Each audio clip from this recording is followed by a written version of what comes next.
Yes, hello and welcome to episode 5 of the Shooting Azars Euros podcast. But this time, there's only two of us. Bryce Conway, it's just you and me this time. Our man Alex Grant, he's off on Asian Champions League duty tonight, Monday night, the 28th of June. We're recording. Alex only told us today that he couldn't do this tonight.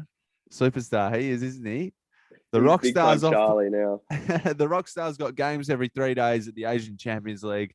So he's tapping out tonight. So Brycey, you and I are just going to power out a little quick pod for our listeners because it's been another week since we last spoke, and there's been plenty of things going on at the Euros. How are you? I'm good, mate. Marky Marks just announced a 4-day lockdown, so Yeah, I feel like I'm going to be watching plenty of Euros. 4-day lockdown in Perth, snap lockdown.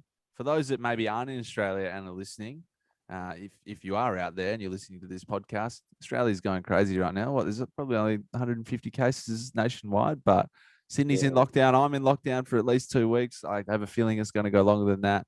Perth had one case, or maybe there's 2 cases there now.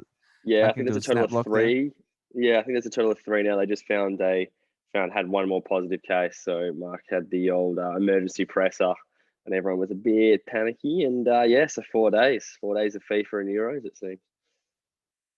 Not bad. We're pretty much recording this podcast as this news is breaking. So, for those that maybe catch up to this podcast at a later date, it's all happening right now. So if you're in Perth, you're going to be watching the Euros. But another thing on the COVID thing, it's annoying that we're going into lockdown the way we are. And I know that everyone in Australia probably has their views on the vaccinations and the COVID situation. Of course, we're not medical experts, but, for us to be going back into lockdown over such minimal cases, it kind of like you look at the crowds at the Euros and the numbers in Europe still, and you just kind of you scratch your head a bit, don't you? You're just like, how are we here?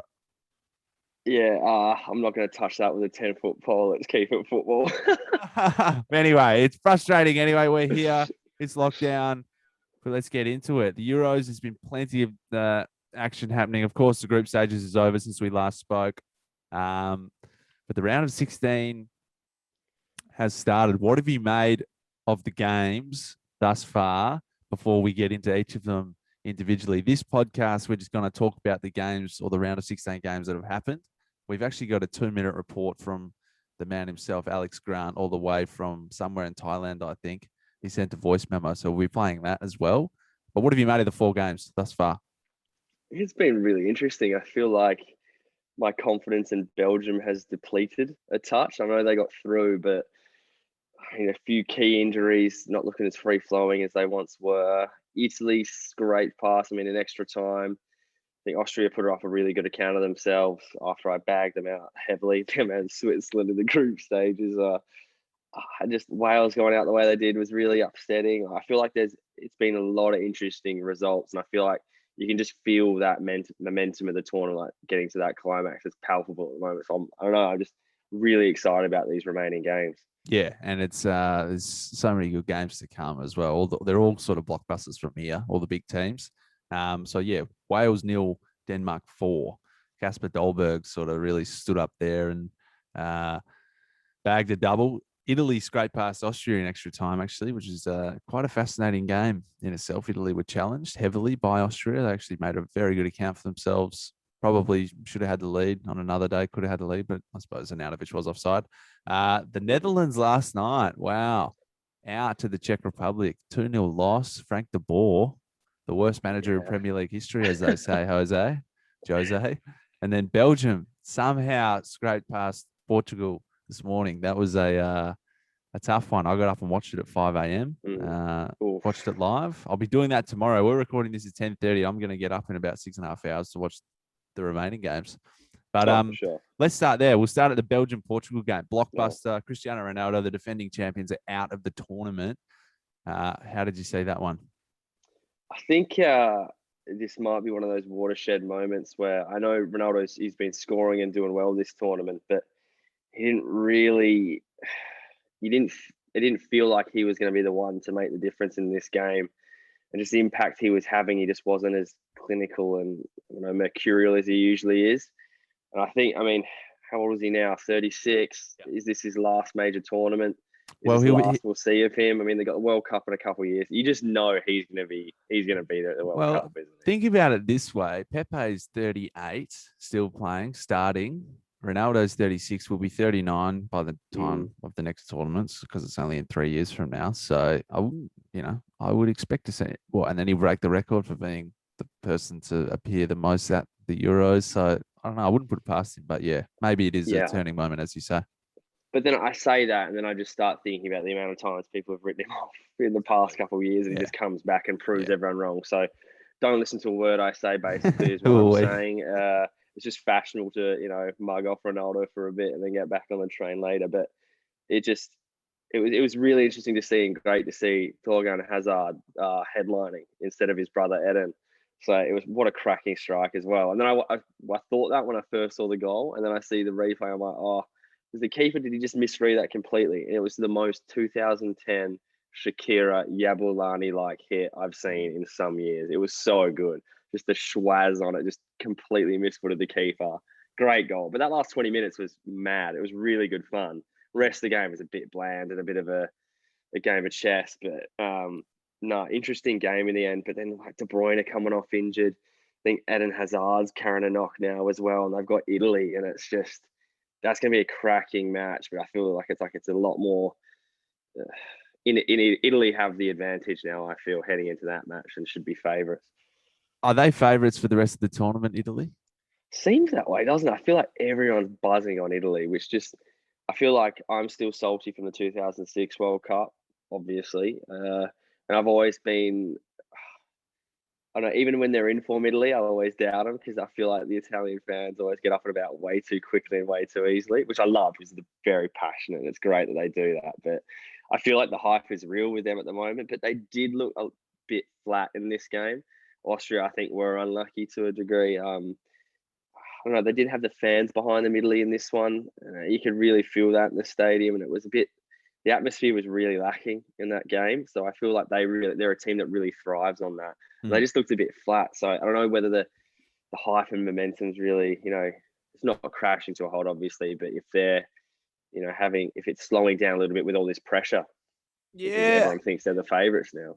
Yeah, I understand what you're saying, but I also think they've played 3 good games. They're bound to maybe have an off day, and they still got the win, right? So I don't know. I reckon these. Oh God, I can't see anyone beating them. I just can't see anyone beating them, right? Because France haven't hit their stride. They've showed no real signs of being the dominant force that they have been in major tournaments of late. Belgium have been good, but haven't been setting the world on fire. Portugal now out. Germany's been indifferent. England have been consistent, but not really exciting too many people. Italy's, I think, the only team that people go, geez, like they are killing it right now. Don't want to face them, right? They're just absolutely they're right there. Yeah. Informed team of the comp for sure. So 2 goals in extra time to Federico Chiesa and Pessina. 2-1 win, and then Austria's scorer was Kalajic in the 114th minute. So can we talk about Chiesa's goal? Yeah, let's talk about control. It. Unreal. It was on the Shooting Czars Instagram. So for those that maybe listened and maybe saw it there, but yeah, unreal goal, wasn't it? Just the tech is like the first touch pretty much with his forehead, but like not like a usual cushioning header. Like he had to take a delicate touch with his head so it didn't balloon off because the defender's so close.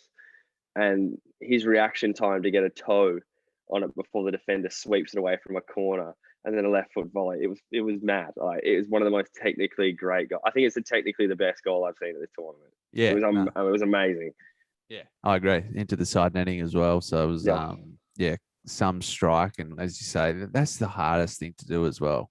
Like falling in one way, controlling the ball the other. For those that have played, it's just so hard to do. And amazing goal. But Italy too, Austria won. They were pretty. I mean, it was pretty stiff for them. Austria actually played well. So this is the thing. Austria played well, right? And they actually sort of outplayed Italy for much of the game. So Italy obviously still got the win. But they had Marko Arnautovic had a header ruled offside VAR, which is just, flattens the tires a bit in these games when the underdogs sort of, they take the lead against all odds and then it's to get ruled out. You kind of just it has that impending feeling that it mightn't happen, and it kind of felt Yeah, that way, didn't it? yeah, definitely. And I think the best thing from that is that's the first time we've talked about VAR this whole podcast series in this tournament. It's Yeah. like it's the first time it's become relevant. So I think it's been But great they that got it. They hasn't got it been a right headline. though, VAR, didn't they? Absolutely, they did. Absolutely, they did. But it's the first time we've even mentioned it. So I think that's really one of the big subplots to this tournament. Has just been the lack of input from not input, but impact of VAR so far. I mean, I know we're heading into the crunch stages, so who knows? But Yeah. yeah, just so far, it's been refreshing to not talk about it every bloody week. Yeah. Why do you think that is? I know I've seen some people on Twitter giving their opinion, but before maybe I disclose that, why do you think there's been less VAR influence in a tournament like this compared to I other don't leagues? know. I don't know if it's by coincidence that people are holding a better line, or it's clearer the decisions. It's not as close cut, where it's like a centimeter off or armpit, like we saw in the Premier League over and over and over. I don't know if they got before the tournament, they were advised by the Referees Association or wherever, FIFA, being like, look, can we just not make this about VAR, and can we try and make the games flow a bit more? I don't know if they've been instructed to do that, but yeah, obviously we're never going to know. But just to me, it just seems like the games have been flowing a lot better, and there hasn't been a need for it, which has been really refreshing. Yeah, I mean, one school of thought I have seen doing the rounds on Twitter was, it's a tournament like this. It's the best of the best, right? So you got the best referees from all of the biggest leagues in Europe all coming together to form one referee team. So I guess there's maybe less discrepancy and less error among those that maybe aren't as senior in those bigger leagues, if that makes sense. Yeah, I think it does make sense that you really do have the best referees from every yeah, country refereeing for sure. together. So, The argument could be used for Champions League though as well. that's not the case? Well, yeah, I feel like we've had it. We talked Champions League. There was a lot of VAR incidents, and I mean that's a collection of the best in Europe, if not the world, sometimes. So, Yeah, yeah, maybe you're right. Having collectively the best in the world just in the yeah, one makes a spot, difference. perhaps it is contributing. Yeah, maybe they're just doing their job better, and there hasn't been a need for it. But yeah, it's been great. So Belgium v Italy in the quarterfinals. I just want to Right. talk. You mentioned Belgium there, and obviously they've Mm. had now got a couple injury problems, and they're known as this golden generation. I just had this thought, and maybe this is another. We can bring this up when Alex is on. We're going to do another podcast hopefully on Wednesday this week and try and get a few more out. But what do you think about the whole idea around the golden generation? I just thought about this. Mm. Why are a team the golden generation, right? So it's like Belgium now. What Yep. makes them the golden generation? Is this because this is the best set of players Belgium have ever had at one time? Is that the definition? Or is it this is the best, like the breakout set of players, if that makes sense? But I just liken it to maybe, obviously in Australia's case, that was the case with Kuhl and Viduka and all the 2006 World Cup Yeah. heroes in that era. But even with England, England's always had good players, right? But for whatever reason, the mid 2000s England team was the golden generation. But why is this Belgium team their golden generation, and what actually defines a golden generation, do you think? I think it's a really interesting question of what defines a golden generation. I think you can have multiple golden generations.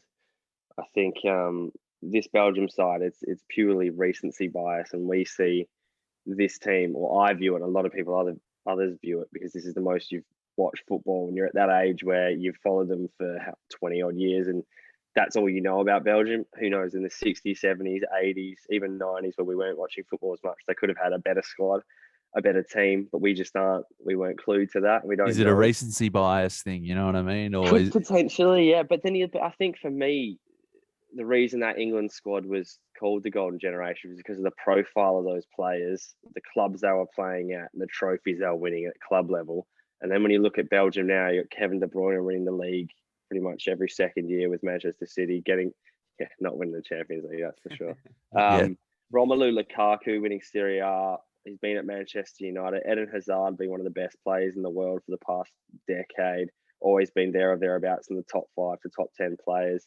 Then he had Vertonghen in there as well. No, am I talking about Jan Vertonghen or am I talking about Thomas Vermaelen? Thomas Which one's Vermaelen. Thomas Vermaelen in there as well.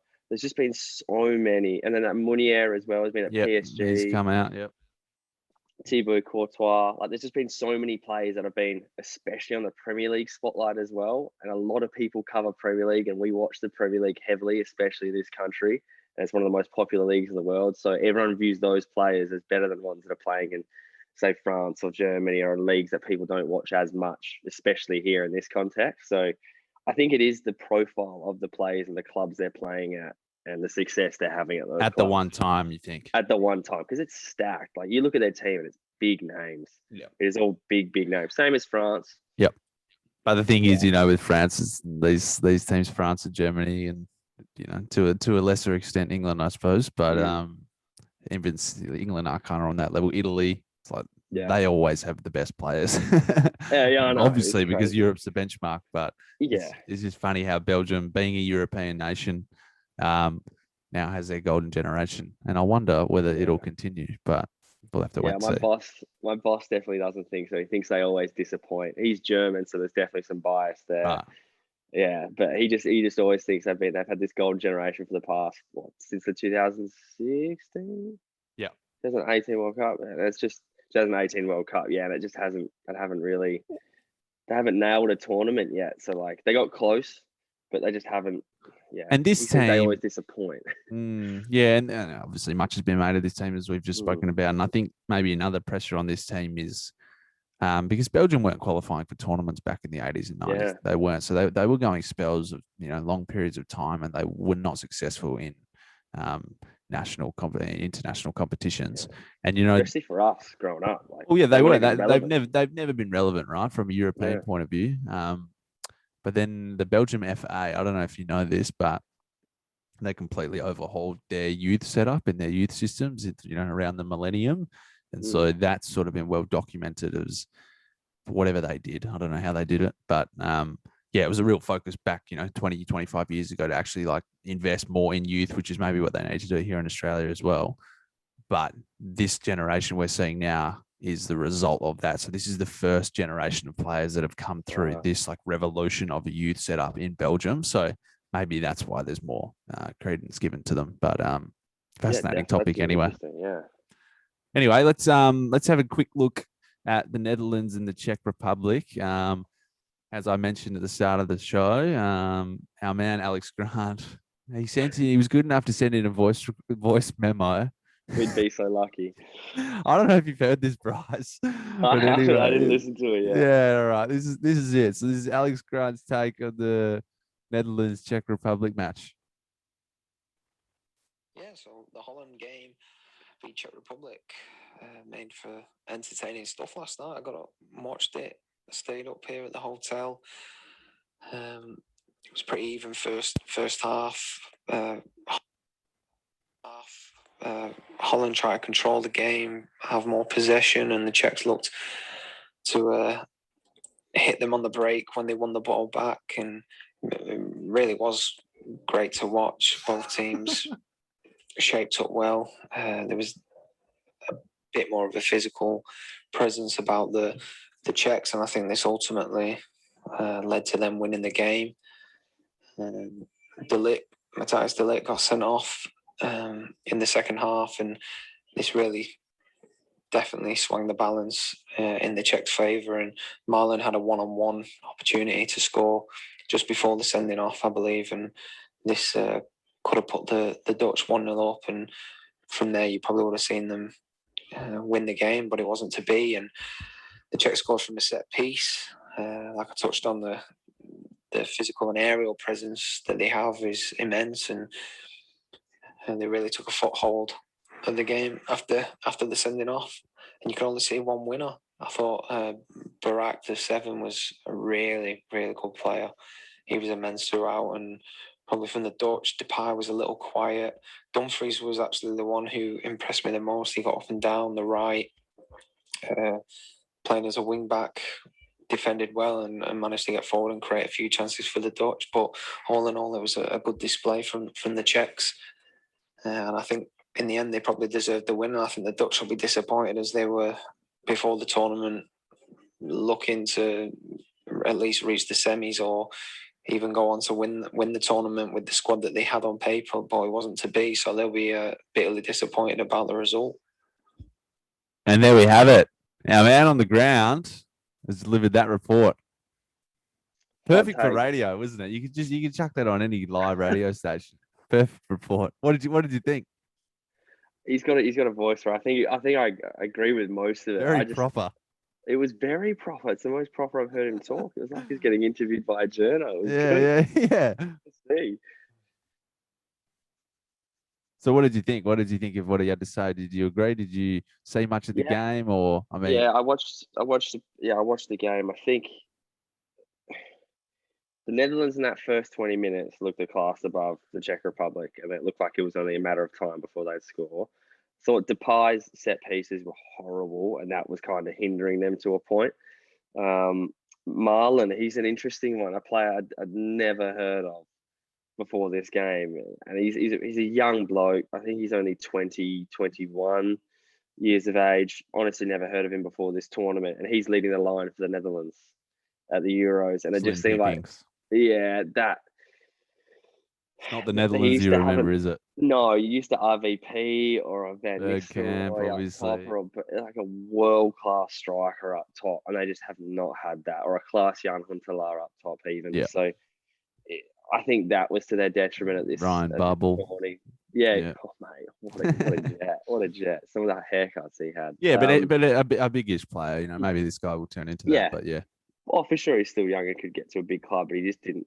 I hadn't heard of him before, and then he had that key moment where he could have put him 1-0 up, and he just didn't have the composure to finish off. I think the keeper did extremely well in that moment, by the way. But I think the Czechs are just so physically large that it was just inevitable they'd score from a set piece. And as Grantie said to us earlier, the De Ligt's decision to cop an obvious red card there, like, you've got Stecklenburg in goal, who's the oldest keeper at the tournament. I think he's one of the oldest goalkeepers to play in the Euros anyway. You back the Dutch to still do the job if they go 1-0 down, or at least get back in the game because they've got enough quality. And to just go to 10 men like that, he misread the ball. He let it bounce, which is a cardinal sin as a centre-back.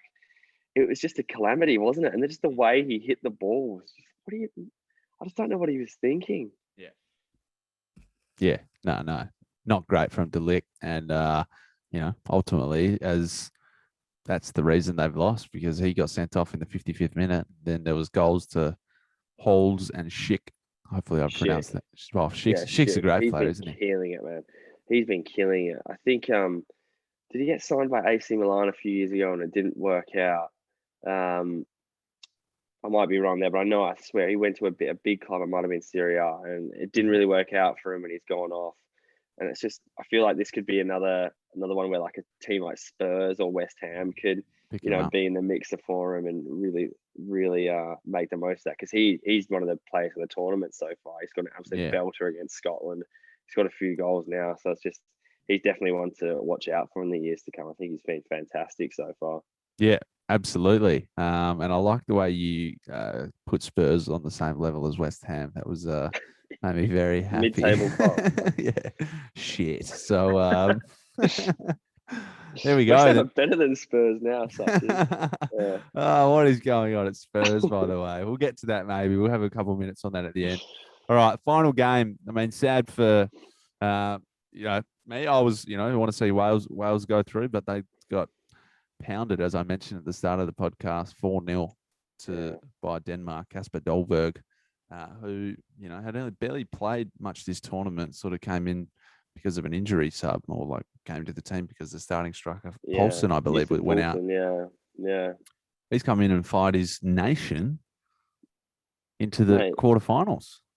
He looks like a 12-year-old, yet he's setting the Euros a lot. I think he's class. Like, I remember him at Ajax during that big Europa League run they had a few years ago against United when they lost in the final, and so he was a really good player. So he's come up through the system in Ajax, like the likes of Jan Molby has as well. So the Danes have got that good. There's always been like a good lineage there of a few Danes coming through that Ajax academy and then delivering on the world stage. And he just seems like a star. Like, that first hit was unreal. Showed great poise to finish the second one as well. and the coach, I think Casper Dolman, Wales were doing really well in that first. I'd say like they got first few minutes. You thought Denmark were looking a better side, and Wales really took over. Yeah. The likes of Gareth Bale, he looked in the mood, didn't he? He Like, did, yeah. Cutting in early in the match, cutting in off the right and hitting a few of those ones where it's schwazzing all over the place. You don't know where it's going to go, and he got close a few times. He had that and one then, chance cutting in from the right, I can remember. Yeah. And it was sort of a similar shot to that of Hazard in the Belgium game, but it sort of missed the post and went out. Yeah, and then I think the Dane coach Casper Hjulman, he changed. He's a big. I've been reading about him recently because of just his tactics have been really good so far. He's a big Pep and Cruyff like lover, like total football, and just has a really more expansive and progressive look on football. And he changed their system from a back three to a back four to try and nullify Gareth Bale, and it really worked. And him and Ramsey they just looked like they lacked ideas, and they were quite tired after a period. Wales, I mean, I think they're the second most travelled side in the tournament, having gone to Azerbaijan there for a few of their group stage matches, and then not having as many fans there as well. They just looked tired and lacked ideas, and I think it was a tactical masterclass there by Hillman to change it from a back three to a back four. Yeah, and there was Gunter. Is that the Wales player? What's his name? Chris Gunter. Chris Gunter, yeah. Yeah, he's come out and called the tournament format a joke, quote. So, in the wake of that 4-0 loss, he's sort of had some nasty words for UEFA and sort of how the tournament's set up, because, you got teams like England that are going to play at Wembley every match. And then you got other teams like Wales, so in theory should just be playing in the UK, but for whatever reason are having to trek to pretty much the Middle East, Azerbaijan. So it's not really fair. I mean, it is. I mean, there's 12 host cities or whatever, but yeah, there are definitely some smaller nations that are just getting shafted in all of this. So absolutely. Usually it's only lopsided to one country, and they're the only ones that have a home advantage, really. Yeah. And then you get neighbouring countries that can have more fans at games because it's easy accessible. Pardon me, but having 12 nations, like look at England's run, they could play I think every game except a couple at Wembley. Like what? No, I think they'll play every match at Wembley if they get to the final. I don't know where the final is actually, but I'm assuming it's at Wembley. They get an easy group. And like Croatia's another one. Croatia's been up Wembley, Hampden Park, and then I think they're over to Amsterdam as well. So they're moving around Europe, and then England are just training at St George's Park. Anyway, hopefully England win it because it's in their favour. But Wales are out, 4-0 loss. Their defender, sad to see, Gunter, isn't it? Yeah, I know. It's sad to see given their semi-final run in the last tournament, but probably fair enough. I mean, Denmark. Maybe that was probably their best game, or was their best game of the tournament. Definitely. Yeah, and I think it was really interesting to see after the game, Gareth Bale being interviewed and someone asked him the question, "Is this your last game for the country?" And he just and then he walked off. Yeah, doesn't want it. Yeah. He said some strange things whenever people talk about it. Where he's like, "It's going to cause chaos." My announcement. So I don't know if he's taking a piss or not. Because he seems to be a bit of a funny character with those kind of things. But his next movie, he's literally got the world at his fingertips with football and the footballing world, wondering where he's going to go. And he's just still at Real Madrid after his loan spell at Spurs, just being like, see what I do. It's an interesting attitude to have. Yeah, no, he's a fascinating. I love him. Yeah, really fascinating pro. I think from how he goes about being, in one of the top 10 biggest names in the sport. It might not be one of the best 10 biggest players, but he's, definitely one of the biggest names still. But definitely it's really interesting how he carries himself being that famous, if that makes sense. He kind of just doesn't give a shit. And it's tiring, and he doesn't clearly he likes it, but also just doesn't care for any of the fanfare and can't be asked with anything, it seems. So well, I would say it's worlds apart. Real Madrid, you can really get that sense, and through his actions as well, that when you get berated by Real Madrid fans constantly, like they do, as Alex said on the pod a couple episodes ago, battered. Yeah, exactly. You just get battered. It's horrible, isn't it? It's horrible, and I think that was wear on him being in a foreign country and everything, and then your own fans are just pestering you and berating you. Yeah. But then he gives it everything for Wales. You can just tell it means so much to him, which is great. It's such a refreshing attitude to have, especially for that nation with the likes of Giggsy and stuff making up injuries so they don't have to go. But Yeah. he just seems like he's sick of it. He's sick of the nonsense and the circus around football, which is interesting. Yeah, completely interesting, and we'll have to wait and see where he goes. That'll be breaking news probably in a couple of weeks. So Czech Republic will play Denmark in the quarters. The other games, which by the time anyone listens to this, a couple of them will have been played. England are playing Germany on Wednesday morning, I believe, Australian time. Can't wait, yeah. Same with Sweden and Ukraine, but tomorrow we've got Croatia, Spain, and France v Switzerland. We won't go too in depth to the analysis of these ones, but France v Switzerland, Brycey, who's coming through? France? I can see France, but I can see it being extra time. I think Swiss have been quite impressive so far. Shaqiri just always turns it up in these tournaments as well. So he's been really good to watch. And Bolo's an absolute weapon up front. I think he's been really strong and just causes centre-backs such issues. It's not just his pace and physicality. I think he's really smart with his runs and hold-up play. Has been fantastic. Yeah, so I think I'm going to go France, but I think it'll be extra time. It won't be straightforward. Righto, there we go. France will choose. Croatia v Spain. Who are you going for? That's a flip of a coin, isn't it? Spain have had one good game against probably the worst side in the tournament by a country mile. So, I just don't know how much to read into that. But you look at that on its own, you'd have to pick. I actually still on form, maybe that. Spain. I just don't know. I honestly don't know. Yeah. I think it'll be. I'm going to go Croatia. I'm going to go against. I think Croatia. How was Luka Modric's goal, by the way, against Scotland? I mean, that's what we didn't cover off, but outside of the boot, just it's easy unreal. As you like. But he makes it look easy, doesn't it? And he's the best. I think he's better than Quaresma with the outside of the foot, and I think he's the best in the world hitting it with the outside of his foot. He's a genius. He scored a few of them as well. If you go back, I think there was a few compilations doing the rounds after that goal on socials, but he showed his class there.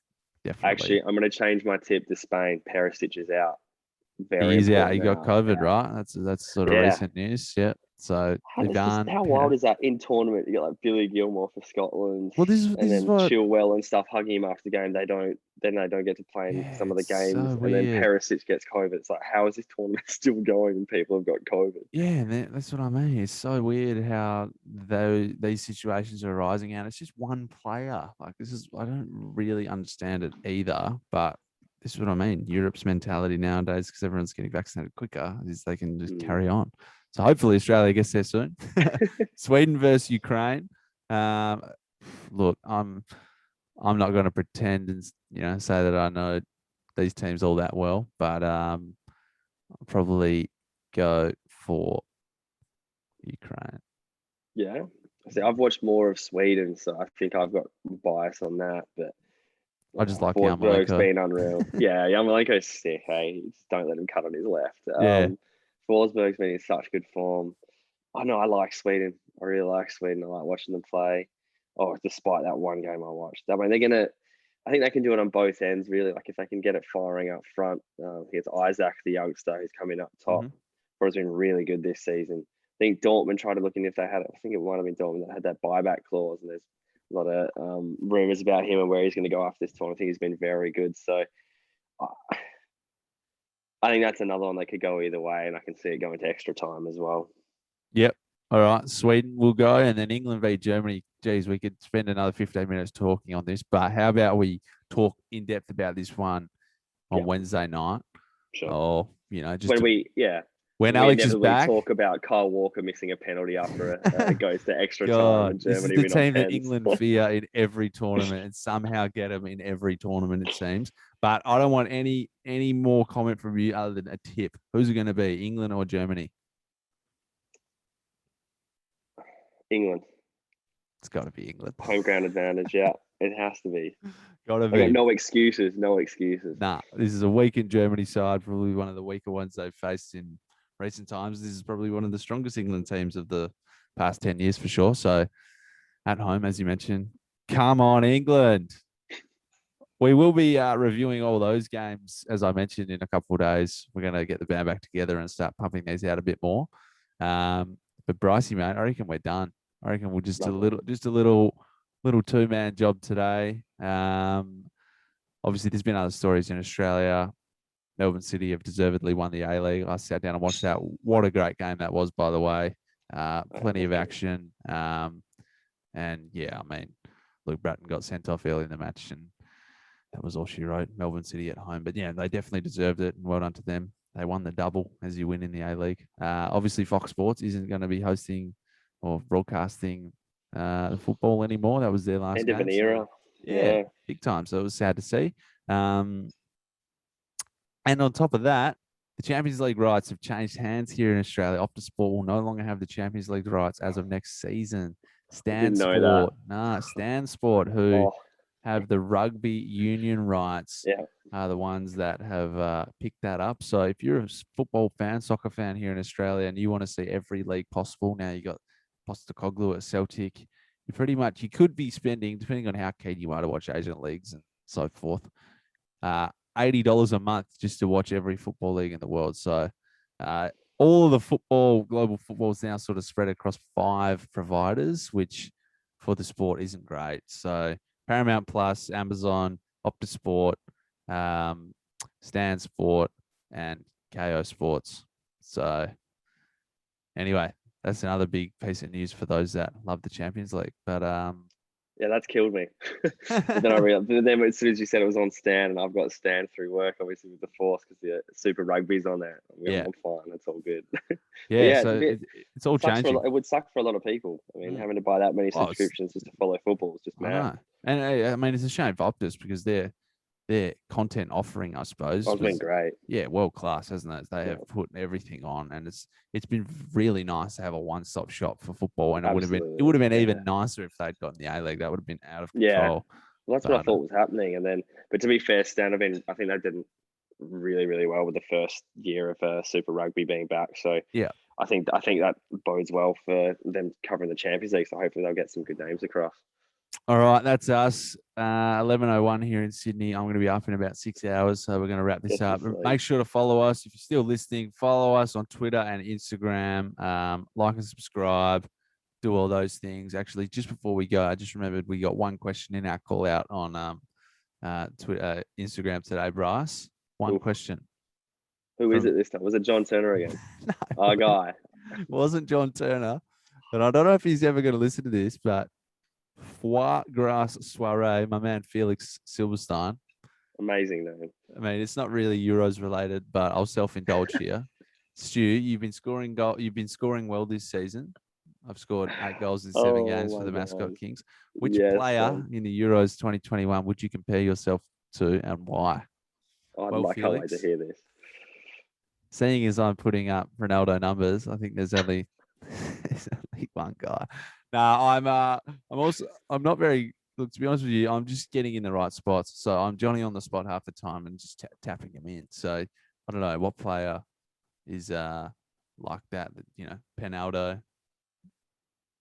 I can't. Mate, it's all signs are pointing to Ronnie, mate. Nah, that was a bit of tongue in cheek. I don't know, Felix. I'm nowhere near the level, but if I had to choose one, Cristiano, mate. Who else?